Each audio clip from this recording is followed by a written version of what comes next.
Hello my dear students, welcome to our channel and in my class again.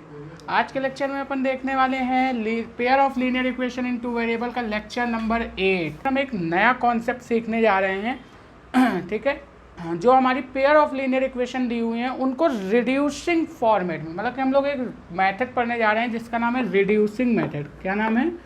Reducing method. अभी हमने algebraic में 3 type के method पढ़े हैं अपने प्रीवियस लेक्चर में। कौन कौन से? मल्टीप्लिकेशन मेथड पढ़ा है, ठीक है, cross multiplication method and substitution method and elimination method. ये 3 टाइप के मेथड हमने पढ़े हैं और तीनों के बारे में एकदम अच्छे से जानकारी ली है। अब यहाँ पर हम पढ़ेंगे रिड्यूसिंग मेथड। रिड्यूसिंग मेथड में बेसिकली क्या करना होगा, हम कितनी भी बड़ी इक्वेशन के हमको पेयर दिए हों, हम क्या कर सकते हैं, उनको रिड्यूस करके, ठीक है, उनको हम रिड्यूस करके क्या कर सकते हैं, उनके सॉल्यूशन फाइंड कर सकते हैं। ऐसी इक्वेशन जो लीनियर इक्वेशन हो 2 वेरिएबल की और पेयर उनको दिए हुए हैं। चलिए पहला क्वेश्चन बोल रहा है हमसे, वो देख लेते हैं। फर्स्ट क्वेश्चन बोल रहा है solve following pair of equation by reducing, ठीक है, them to pair and of linear equation. आपको कुछ इक्वेशन दी हुई है, ठीक है, जिनको आपको रिड्यूस करना है, उसके बाद आपको उन इक्वेशन के सॉल्यूशन निकालने हैं, ठीक है। तो इसी को हम लोग नाम देते हैं रिड्यूसिंग मेथड। देखिए फर्स्ट इक्वेशन आपको क्या दी हुई है, पहले वो लिख लेते हैं। फर्स्ट इक्वेशन दी है 1/2x plus 1/3y is equal to में 2, ठीक है, ये हमको दी है फर्स्ट इक्वेशन। सेकेंड इक्वेशन हमको गिवन है 1/3x plus 1/2y is equal to में 13/6, ये हमको दी है सेकेंड इक्वेशन। हमको क्या करना है भैया, रिड्यूसिंग, इसको रिड्यूस करना है और रिड्यूस करने के बाद हमको क्या करना है, ठीक है, इन इक्वेशन के सॉल्यूशन निकालने हैं, ठीक है। अब सॉल्यूशन निकालने के मेरे पास 3 ही मेथड है। कौन कौन से? एलिमिनेशन मेथड, ठीक है, substitution method and cross multiplication method. इन्हीं का यूज़ करके हम लोग क्या करेंगे, वैल्यूज़ निकालेंगे। तो सबसे पहले हम क्या करेंगे, इनको रिड्यूस करेंगे। अब देखिए यहाँ पे देखिए ये जो वेरिएबल्स है ये हमको अपॉन में दे दिए गए ना। ये वेरिएबल किस में दे दिएगा भैया, हमको अपॉन में। तो इन वेरिएबल्स को सबसे पहले हम क्या कर देंगे, रिड्यूस कर देंगे दूसरे वेरिएबल के टर्म में। तो हम यहाँ पे लेट करेंगे, ठीक है। लेट क्या क्या करेंगे, हम बोलेंगे 1/x को हमने लेट कर लिया u एंड 1/y को हमने लेट कर लिया v, ठीक है। तो अब सारी इक्वेशन को हम किस में रिड्यूस कर देंगे, u एंड v के टर्म में रिड्यूस कर देंगे। तो हमने बोला यहाँ पे जो आ जाएगा वो आ जाएगा हमारा 1/x की जगह हम पुट करेंगे क्या, u, तो हो जाएगा u/2 प्लस यहाँ पे 1/y की जगह क्या पुट करेंगे, v, यहाँ हो जाएगा v/3 इज इक्वल टू में 2। ये हमारी बन गई इक्वेशन नंबर ए। अब यहाँ पे इसी तरीके से इस वाली इक्वेशन की अगर हम बात करें तो यहाँ पे 1/x की जगह पर u पुट करेंगे तो हो जाएगा u/3 प्लस का v/2 इज इक्वल टू में 13/6। हो गया ना ये चीज़, इतनी बात आपको समझ में आ गई ना अच्छे से। चलिए इसको हमने मान लिया इक्वेशन नंबर बी। अब ये हमने लेट किया है, इसको अपन एक बॉक्स में ऐसे रख देंगे। अब देखिए यहाँ पर, अब इसको हम लोग सॉल्व कर सकते हैं। हम क्या करेंगे, एलसीएम लेंगे भाई साहब। हम क्या करेंगे, एलसीएम लेंगे। तो एलसीएम लेंगे तो देखिए कैसे हम लोग करेंगे यहाँ पर। अब देखिए 3 और 2 का एलसीएम लेंगे तो कितना आएगा, 6। अब 3 का इसमें मल्टीप्लाई करेंगे तो 3u प्लस का 2v इज इक्वल टू में कितना आ जाएगा, यहाँ पे अपॉन में 6 है, इज इक्वल टू में 2, ये बन गया। अब इसी तरीके से अगर इसको मैं थोड़ा सा और अरेंज करूँ तो मैं यहाँ पे इसको क्या लिख सकता हूँ, मैं इस इक्वेशन की बात कर रहा हूँ, ध्यान से समझिएगा। तो 3u plus 2v is equal to में 12, ये हमारी बन गई ए इक्वेशन, ठीक है, ये हमारी अरेंज हो गई। इसी तरीके से मैं सेकंड इक्वेशन को अगर अरेंज करना चाहूँ तो इसका भी एलसीएम कितना आएगा, 6 आएगा। अब यहाँ पे हो जाएगा 2u plus 3v is equal to में 13/6, ये 6 से ये 6 कैंसिल हो जाएगा। तो दूसरी इक्वेशन हमारी क्या बन गई, यहाँ पे लिख देता हूँ 2u plus 3v is equal to में 13, ये हमारी बी इक्वेशन बन गई। अब भैया देखो ये इक्वेशन हमारी सिंप्लीफाई हो गई ना। अब हमको याद आ रही हैं वो दोनों इक्वेशंस। हमको क्या कन्फ्यूज़न थी, हमने क्यों इन चीज़ों को रिड्यूस किया, क्यों हम रिड्यूसिंग मेथड पढ़ रहे हैं, क्योंकि ये जो वेरिएबल्स हैं ये हमको अपॉन के फॉर्म में दे दिए जाए या फिर कोई भी आड़ा तिरछा हमको क्वेश्चन दे दिया जाए तो उसको हम लोग पहले रिड्यूस करेंगे इस टर्म में जो हम लोग पहले से पढ़ते आ रहे हैं, जिस टर्म में इक्वेशन, उस टर्म में हम क्या करेंगे, पहले इक्वेशन को रिड्यूस करेंगे, ठीक है, कुछ लेट करके उसके बाद जो इक्वेशन आएंगी उनमें हम लगाएंगे अपना वही पुराना method, substitution, elimination and cross multiplication method. आप तीनों में से कोई भी लगा सकते हो, क्योंकि आपसे इसमें नहीं बोला गया है कि आपको कौन सा मेथड लगाना है। लेकिन अगर आपको बोला जाता तो आप वही मेथड लगाते। अगर आप कोई दूसरा लगा देते बोलने के बाद तो आपको वो नंबर नहीं देता। ठीक है, तो यहाँ पे आप कोई भी लगा सकते हो। तो हमने बोला ये दो इक्वेशन है, 3u plus 2v equal to में 12 and 2u plus 3v equal to में 13। अब भैया हमको बहुत ही प्यारा मेथड लगता है कौन सा, एलिमिनेशन मेथड, आप सभी लोग जानते हो। तो ये a हो गया, ये b हो गया।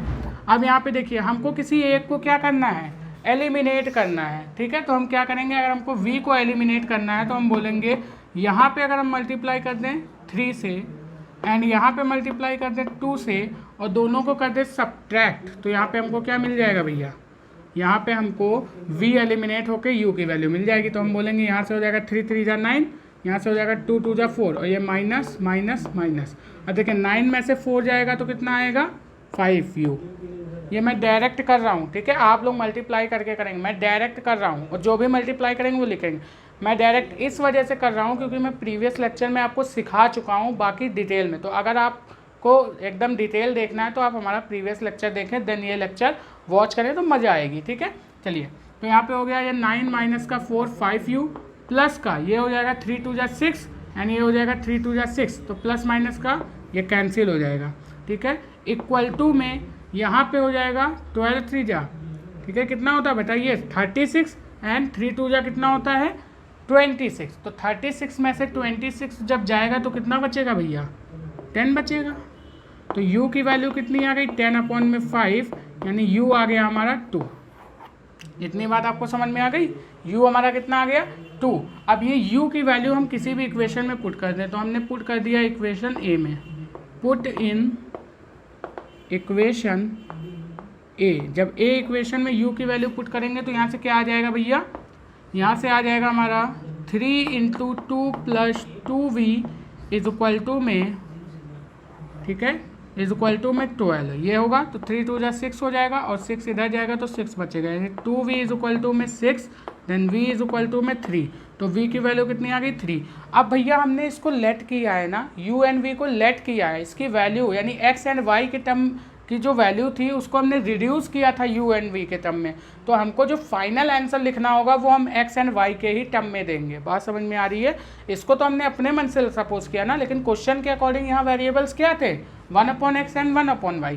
तो यहाँ पर जो वैल्यू हम लोग एलिमिनेट, मतलब कि जो वैल्यू लास्ट आंसर लिखेंगे वो x एंड y के ही टर्म में लिखेंगे, ना कि u एंड v के टर्म में। अगर आप u एंड v के टर्म में लिखते आते हैं तो आपको एग्जामिनर नंबर पूरे नहीं देगा, क्योंकि वो उसने क्वेश्चन में क्या दिया था, x एंड y के टर्म में वेरिएबल्स दिए थे, आपने क्या किया, u एंड v के टर्म में लिखा है। तो हम क्या करेंगे, इसको x एंड y के टर्म में क्या कर देंगे, रिड्यूस कर देंगे अगेन। तो हम बोलेंगे u इज इक्वल टू, अगर 2 है तो u की जगह पर यहाँ पे 2 रखिए, तो 1/x इज इक्वल टू कितना आ जाएगा, 2। तो x इज इक्वल टू कितनी आ गई, 1/2, यानी x की वैल्यू आ गई 1/2 एंड y की वैल्यू आ गई 1/3। इस तरीके से हम यहाँ से वैल्यू निकाल लेंगे। ठीक है, तो यही हमारा होता है रिड्यूसिंग मेथड, जिससे हम लोग रिड्यूस करते हैं, फिर हम लोग पुराना सिस्टम यूज़ करके इक्वेशन को फाइंड करते हैं। बात समझ में आती है, चलिए इसको नोट करिए, फिर बढ़ते हैं आगे की तरफ, नेक्स्ट क्वेश्चन देखते हैं। आप देखिए स्टूडेंट्स, हम लोग देख लेते हैं क्वेश्चन नंबर 1 का सेकंड पार्ट। ठीक है, क्वेश्चन नंबर 1 का सेकंड पार्ट क्या बोल रहा है, यहाँ पे देखिए भैया दो इक्वेशन फिर से हमको दी हुई है। अब इसको भी हमको क्या करना है, रिड्यूस करना है, देन इसको सॉल्व करना है। तो यहाँ पे देखिए अब रूट आ गया, अब रूट से बच्चे जाते हैं थोड़ा सा घबरा, लेकिन आपको घबराना नहीं है, बस आपको रिड्यूस ही तो करना है। आप डायरेक्ट रिड्यूस करिए वैल्यू को, देखिए कैसे रिड्यूस करेंगे। आप यहाँ पे लेट करेंगे, क्या लेट करेंगे, 1/√x को आप लेट कर लेंगे u एंड 1/√y को आप लेट कर लेंगे v। बस सिंपल ख़त्म, आपको रिड्यूस करना है बड़े ही आराम से। देखिए अब इक्वेशन आप सिंपलेस्ट फॉर्म में रिड्यूस कर लेंगे, देन आपको आंसर निकालना आता है। ठीक है, अब देखिए हम यहाँ पे लिख सकते हैं 1/x की जगह पर u, तो यहाँ हो जाएगा 2u + 3v is equal to में 2। ये हमारी सिंपलेस्ट फॉर्म में रिड्यूस हो गई ना, इसको अपन ने इक्वेशन ए मान लिया। अब अगर यहाँ पे हमने 1/√x की जगह पर क्या रखा है u, तो यहाँ हो जाएगा 4u + 9v is equal to में 4 इज इक्वल, ये हो गई हमारी इक्वेशन बी। देखिए कितनी सिंपलेस्ट फॉर्म में रिड्यूस हो गई, कोई दिक्कत, आप देखिए इसको ध्यान से और देखिए यही आएगा। ध्यान से देख लिया, समझ में आ गया। चलिए अब हमको क्या करना है, वही पुराना मेथड, हमको प्यारा मेथड लगता है एलिमिनेशन, तो हम उसी से करेंगे। हम रिड्यूस करना चाहते हैं किसको भैया, हम रिड्यूस करना चाहते हैं यहाँ पे टू इसको u को, तो हम यहाँ पे इक्वेशन ए में 2 से मल्टीप्लाई करके सब्ट्रैक्ट कर देंगे। ठीक है, तो मैं डायरेक्ट लिख रहा हूँ मल्टीप्लाई बाई, आप लिखेंगे ऐसे multiply by 2 in equation A and subtract both equation. तो आप क्या करेंगे, यहाँ से सब्ट्रैक्ट करेंगे तो 2 2 जा 4, ये उड़ जाएगा। ठीक है, फिर यहाँ से बोलेंगे 3 2 जा 6 और यहाँ पे माइनस का नहीं था तो 9 में से 6 जाएगा, माइनस का 3 बचेगा कि नहीं बचेगा, तो माइनस का 3v इज इक्वल टू में 2 2 जा 4 और 4 में से 4 जाएगा तो 0 हो जाएगा, यानी v की वैल्यू तो 0 आ गई भाई। यहाँ से देखो, ओहो ये क्या हुआ, हमने बोला यहाँ पे इस तरीके से इक्वेशन फॉर्म होगी कि नहीं, मैं फिर से बोल रहा हूँ। देखिए यहाँ पे 1/x की जगह u लिखा तो ये 2u हो गया, ये 3v हो गया इक्वल टू 2, पहली इक्वेशन बनी, समझ में आया। दूसरी इक्वेशन 4u प्लस का 9v इज इक्वल टू में 4। अब हमने क्या किया, यहाँ पे 2 से मल्टीप्लाई करके इसको सब्ट्रैक्ट कर दिया, तो यहाँ पे 4u कैंसिल हो जाएगा। अब देखिए यहाँ 3 2 जा 6u हो जाएगा और 9 में से 6 जाएगा तो कितना बचेगा, माइनस का 3। ठीक है, अब यहाँ पे देखिए अगर 2 का 2 से मल्टीप्लाई करेंगे तो कितना हो जाएगा 4, और 4 में से 4 जाएगा तो 0 बचता है आजकल, तो v की वैल्यू कितनी आ गई 0। अब इस v की वैल्यू को आप किसी भी इक्वेशन में पुट कर दीजिए, तो हम बोलेंगे पुट इन ए, हम बोलेंगे पुट इन इक्वेशन ए। अब आप इक्वेशन ए में जब इसको पुट करेंगे तो जो u की वैल्यू आएगी वो क्या आएगी, 2u plus 0 is equal to 2, तो u इज इक्वल टू 1, यानी कि v की वैल्यु 0 आई एंड u की वैल्यू कितनी आ गई 1। तो हम बोलेंगे इसको हमको x एंड y के ही टर्म में लिखना है, तो हम बोलेंगे हमने क्या देखा कि 1/√x इज इक्वल टू में u था, तो यहाँ पे u की जगह क्या रखेंगे 1, तो √x इज इक्वल टू में 1 आ गया, तो x इज इक्वल टू में कितना आ गया +1। ठीक है, ये आ गया, बात समझ में आ गई। दूसरी की अगर हम लोग बात करें तो हमने देखा था 1/√x इज इक्वल टू में v था, sorry √y is equal to में v था, तो यहाँ से 1/√y is equal to v की वैल्यू 0 रखा, तो यहाँ पे हमारा कितना आ जाएगा 1/√y इज इक्वल टू में 0। ठीक है, अब इसको मैंने क्या कर दिया, ऐसे पलट दिया, तो √y इज इक्वल टू कितना आ गया भैया 1 में, इसको मैंने जब पलटा तो ये 1 में 0, यानी y की वैल्यू कितनी आ रही है, इनफाइनाइट आ रही है। ठीक है, इस तरीके से आप क्या कर सकते हैं, रिड्यूस कर सकते हैं चीज़ों को। ठीक है, बात समझ में आई आपको। चलिए नोट करिए इसको, फिर बढ़ते हैं आगे। चलिए स्टूडेंट्स, नोट हो गया। तो देखिए अब बाकी के जो पार्ट हैं एक्सरसाइज 3.6 में वो सारे आप करेंगे। ठीक है, मैंने आपको सिखा दिया किस तरीके से करना है, बात समझ में आती है। चलिए अब नेक्स्ट क्वेश्चन एक देख लेते हैं, वर्ड प्रॉब्लम का क्वेश्चन। ठीक है, आप हालांकि वर्ड प्रॉब्लम से जूझते हुए चले आ रहे हैं शुरुआत से, जब से आप लीनियर इक्वेशन पढ़ रहे हैं, लेकिन यहाँ पर एक वर्ड प्रॉब्लम का क्वेश्चन है, बहुत ही बेहतरीन सा क्वेश्चन है, वो देख लेते हैं। आपसे बोल रहा है ऋतु कैन बी, ठीक है, आपसे बोल रहा है, यहाँ से क्वेश्चन क्या बोल रहा है देखिए, Ritu can be row down stream 20 kilometre in 2 hours. ठीक है, आपसे बोल रहा है कि जो ऋतु है वो क्या करती है डाउन स्ट्रीम में। अब वाटर का, अब देखिए down stream and up stream का मैं थोड़ा सा बता देता हूँ कॉन्सेप्ट। आपसे बोल रहा है वो फ्लो, मतलब कि वो एक फ्लो आ रहा है इस तरीके से। अब आपको पता है जो फ्लो होता है वो हमेशा कैसे होता है, ऊपर से नीचे होता है। ऐसा तो होता नहीं है कि पानी कैसे जा रहा हो, नीचे से ऊपर जा रहा है, ऐसा तो होता नहीं है। हमेशा जो फ्लो जाता है वो कैसा जाता है, ऊपर से नीचे जाता है, इस तरीके से। ठीक है, हमेशा ऐसे जाता है ऊपर से नीचे। ठीक है, इस तरीके से हमेशा फ्लो होता है। तो यहाँ पे जो ऊपर से नीचे फ्लो होता है, ठीक है, इसमें अगर हम लोग बात करें, ठीक है, तो ये वाला जो फ्लो होता है, ठीक है, मतलब कि ऊपर से नीचे वाला, इसको अपन बोलते हैं डाउन स्ट्रीम। क्या बोलते हैं, डाउन स्ट्रीम। लेकिन अगर यहीं पे बात करें नीचे से ऊपर वाले फ्लो की, तो उसको अपन बोलते हैं अप स्ट्रीम। यानी कि अगर मान लो ये वाटर का उल्टा देखें, यानी अगर वाटर का फ्लो ऐसे हो तो ये किधर से हो रहा है, नीचे से ऊपर। तो नीचे से ऊपर अगर फ्लो देखें तो ये होता है अप स्ट्रीम, एंड अगर ऊपर से नीचे का फ्लो देखें तो इसको बोलते हैं अपन डाउन स्ट्रीम। तो आपसे बोल रहा है ऋतु एक लड़की है जो क्या करती है 20 घंटे में, सॉरी 20 किलो, आपसे देख रुकिए क्वेश्चन में बोल दे रहा हूँ फिर से क्या बोल रहा है। हाँ, तो देखिए स्टूडेंट्स, आपसे बोल रहा है सेकंड क्वेश्चन, मतलब सेकंड का फर्स्ट क्वेश्चन बोला Ritu can row down stream 20 kilometre in 2 hours. बोल रहा है जब वो डाउन स्ट्रीम करती है। अब डाउन स्ट्रीम आपको पता चल गया क्या है, डाउन स्ट्रीम का मतलब है नीचे से, सॉरी ऊपर से नीचे, इस तरीके से जब वो फ्लो करती है तो डाउन स्ट्रीम का मतलब फ्लो भी जो वाटर का एक्चुअल में होता है वो कैसे होता है, डाउन स्ट्रीम, यानी ऊपर से नीचे होता है। तो आपसे बोल रहा है जब वो डाउन स्ट्रीम करती है तो वो 20 किलोमीटर चल जाती है कितनी देर में, 2 आवर्स में, ठीक है, 2 आवर्स में वो चलती है 20 किलोमीटर। क्वेश्चन समझिएगा। एंड आपसे बोल रहा है and up stream 4 kilometre in 2 hours, और जब वो अप स्ट्रीम करती है तो वो 4 ही किलोमीटर जा पाती है 2 घंटे में। जब डाउन स्ट्रीम करती है तो 20 किलोमीटर जाती है, और जब अप स्ट्रीम करती है तो कितना जाती है, 4 किलोमीटर। ये है डाउन का, मैं शॉर्ट में लिख रहा हूँ, ये है डाउन का, ये है अप का, ठीक है। आपसे ये बोल रहा है तो फाइंड करना है आपको उसकी स्पीड क्या होगी, ठीक है, उसकी रॉविंग की, यानी जिस स्पीड से वो रॉ कर रही है, तैर रही है उसमें, उसकी स्पीड क्या होगी इन स्टिल वाटर, ठीक है, वाटर के अंदर। And the speed of the current, अब आपसे बोला स्पीड ऑफ द करंट। अब करंट का मतलब वो ना समझ लीजिएगा जो 40 जो आपका इलेक्ट्रिक करंट होता है, बात समझ में आ रही है, वो इलेक्ट्रिक करंट ना समझिएगा। ये आपसे बोला जो वाटर का एक्चुअल फ्लो है, करंट मतलब कि उसका जो धारा है, ठीक है, किस फ्लो से वो बह रहा है, उसकी स्पीड आपको बतानी है। तो हमसे जो पूछा जाएगा वही हम क्या कर लेंगे, लेट कर लेंगे। ये मैं शुरुआत से बताते आ रहा हूँ आप लोगों को। तो यहाँ से हम बोलेंगे कि यहाँ पे हमको बताना क्या है, उसकी स्पीड, किसकी, ऋतु की। तो हम बोलेंगे यहाँ से लेट करेंगे, let speed of Ritu, speed of Ritu. Ritu की स्पीड हमने क्या लेट कर ली, x, and speed of current, and speed of current अपन ने क्या लेट कर ली, y, ठीक है, ये हमने लेट कर लिया।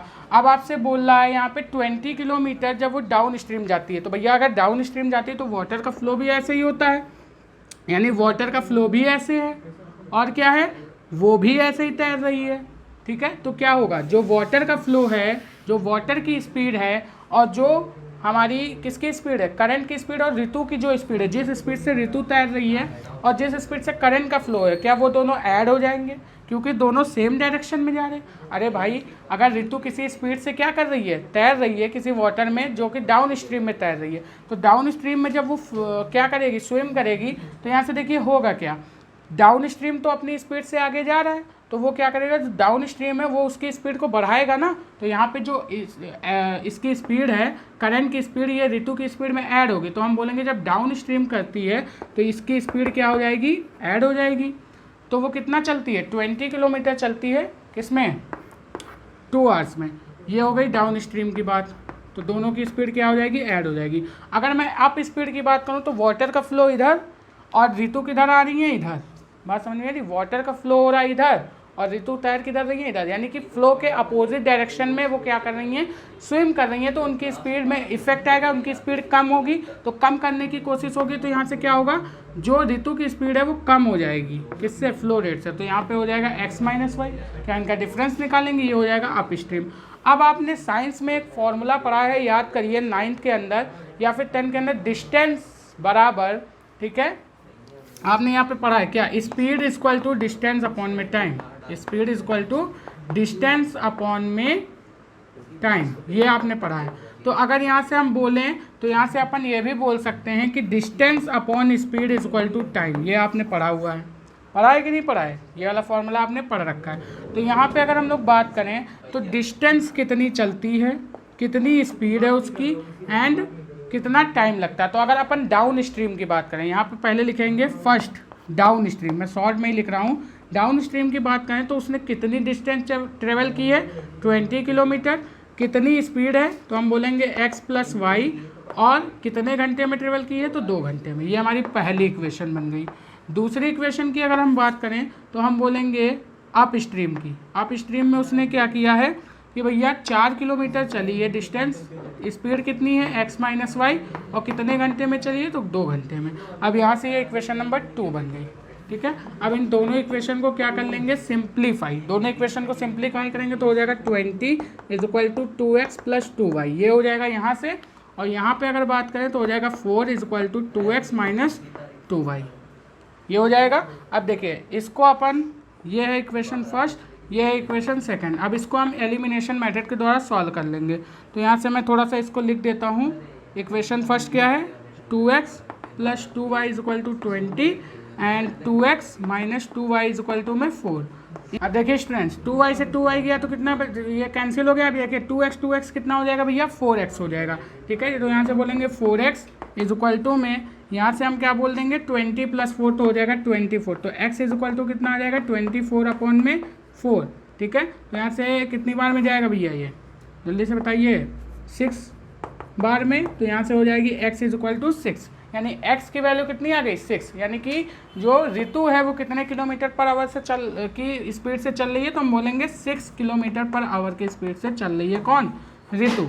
ठीक है, अब मैं अगर बात करूं तो x की वैल्यू 6 आ गई। अब मैं इसको किसी भी इक्वेशन में पुट कर दूंगा। तो x की वैल्यू 6 आई तो मैं इसको पुट कर दे रहा हूं किस में इक्वेशन फर्स्ट में या फिर इक्वेशन सेकंड में पुट कर दे रहा हूं। ठीक है, मैंने पुट किया इसको इक्वेशन सेकंड, तो मैं बोलूँगा पुट इन इक्वेशन सेकंड। ये आप लोग लिख लेंगे। तो जब सेकंड इक्वेशन में यहाँ से पुट करेंगे तो मैं इसको यहाँ लिखता हूँ। देखिए 2 × 6 माइनस का 2 × y इज इक्वल टू में 4 हो जाएगा। अब यहाँ से देखिए ये हो जाएगा 6 × 2 = 12 माइनस का 2y इज इक्वल टू में 4। अब यहाँ से देखिए कितना हो जाएगा, ये हो जाएगा माइनस का 2y इज इक्वल टू में ये 12 इधर जाएगा तो माइनस का हो जाएगा और यहाँ पे हो जाएगा 8। तो y की वैल्यू कितना आ जाएगा, यहाँ पे माइनस का है तो ये माइनस से माइनस कैंसिल, तो y इज इक्वल टू आ जाएगा हमारा 4। ठीक है, यानी कि जो करंट की स्पीड है वो 4 किलोमीटर पर आवर की स्पीड से चल रही है और जो ऋतु की स्पीड है वो कितनी है 6 किलोमीटर पर आवर की स्पीड से। ठीक है, तो इस तरीके से हमारा आंसर हो जाता है फाइंड। तो यहाँ पे आप लोग लिख देंगे हैंस स्पीड ऑफ ऋतु is 6 kilometre per hour and speed of current is 4 kilometre per hour. ठीक है, तो इस तरीके से आपकी ये वर्ड प्रॉब्लम भी हो जाती है सॉल्व। ये थोड़ी सी अलग टाइप की वर्ड प्रॉब्लम थी, down stream and up stream के बारे में बात किया हुआ था, इस वजह से मैंने ये क्वेश्चन बता दिया। बाकी के इसमें 2 पार्ट और हैं क्वेश्चन नंबर 2 में। ठीक है, जिसको आप लोग करेंगे। यहाँ पर ये एक्सरसाइज पड़ी हुई है। ठीक है, 3.6 ये गड़बड़ पड़ी हुई थी। ठीक है, अब देखिए यहाँ पर ये होगा हमारा, हमने देख लिया। तो ये थोड़ा सा अलग टाइप का। अब 3 क्वेश्चन आपको दिए हुए हैं वो आप लोग करेंगे, बात समझ में आती है क्या। बाकी मिलते हैं नेक्स्ट लेक्चर में अपने नए क्वेश्चन के साथ, अपनी नए एक्सरसाइज के साथ। तब तक के लिए best of luck, bye bye students.